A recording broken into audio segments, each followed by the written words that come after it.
How's it going? Bizarro here from Test Subjects, and we are working on a magic-themed escape room because apparently we're stereotypes because we're all magicians. And one of the things we're working on is a small version of the classic sawing a woman in half thing.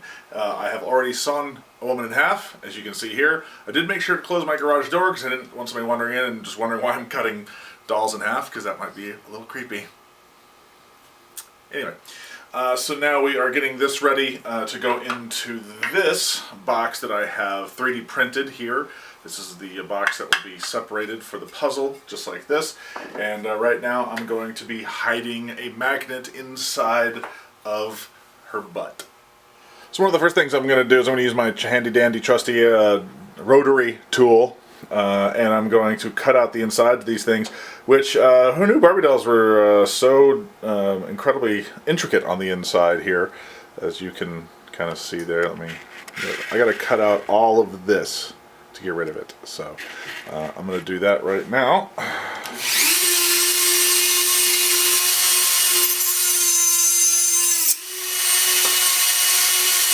Here's a tip. Don't cut into your finger while you're doing this. That's tip number one. So now that I've cut a lot of this plastic, kind of just it has slits in it and stuff, I'm going to reach in here and just going to rend the plastic from where it is, just to get the meat of it out of the thing here. Now that I have ripped out a lot of the cumbersome chunks out of here, like this, I'm going to use this little sanding tool to smooth this out a little bit. Alright, now that I have smoothed out the interior of the doll piece here, what I'm going to do is I'm going to place a big honking magnet on the inside of it there. And what I'm going to do is I'm going to hit the edges of this with some glue. Now, one thing that I would recommend anytime you're doing any kind of gluing of any kind of anything, especially neodymium magnets, because nothing really likes to stick to these, rough them up. Take like a Dremel tool or some sandpaper and rough up the outside.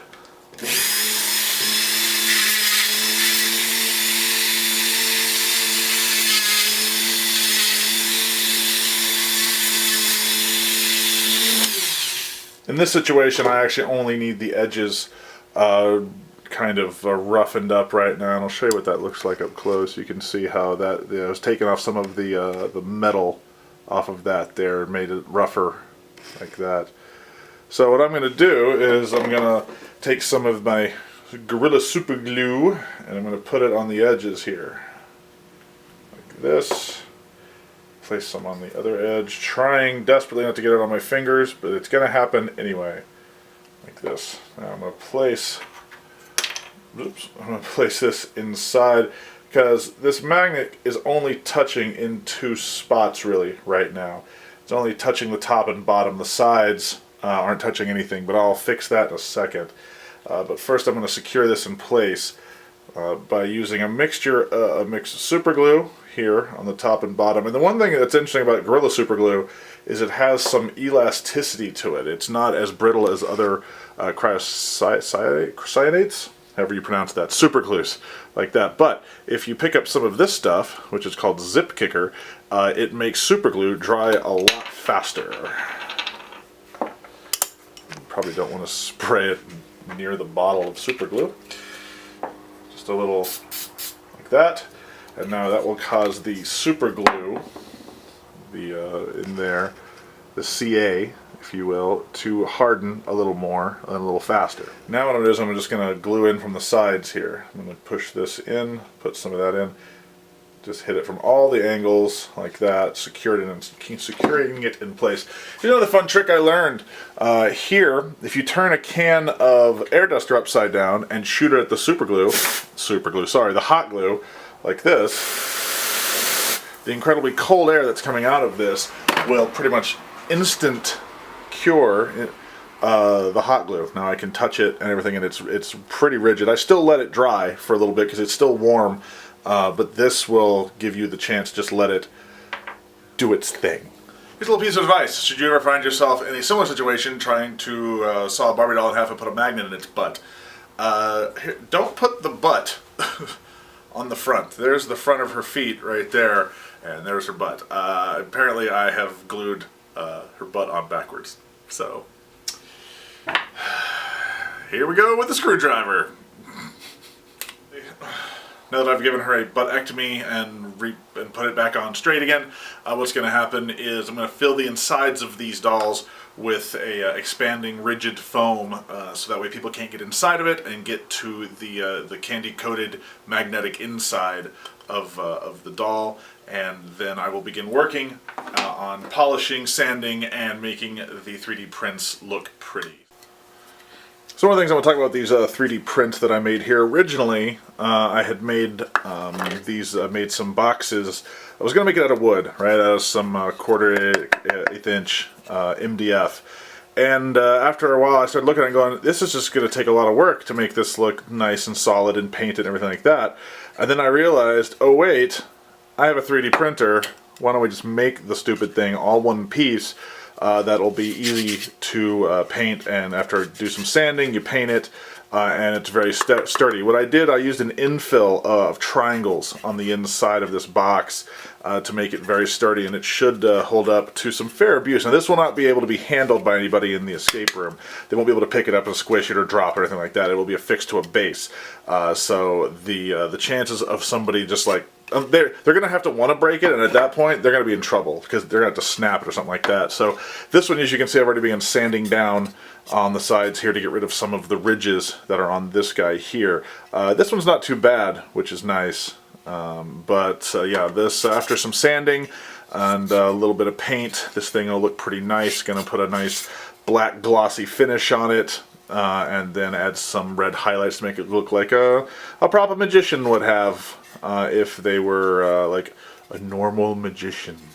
So the team and I had a discussion, and we've decided that since people are unpredictable, read terrible, we've decided to reinforce part of this sawing in half puzzle, and I'll show you what I'm talking about. So one of the things that I've added into this scenario is these brackets here. Originally I had strips of wood that were screwed in, and quite frankly that will not do at all.